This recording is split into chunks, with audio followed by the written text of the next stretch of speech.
WhatsApp ta changbiro aduga group thibiro ai group thijarage ye thoi haiji group ni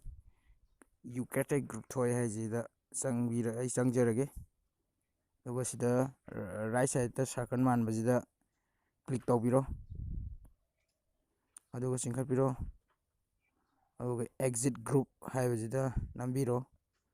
nambiraga exit thabazida nambiro removing tawri group se kakta delete tawba yarani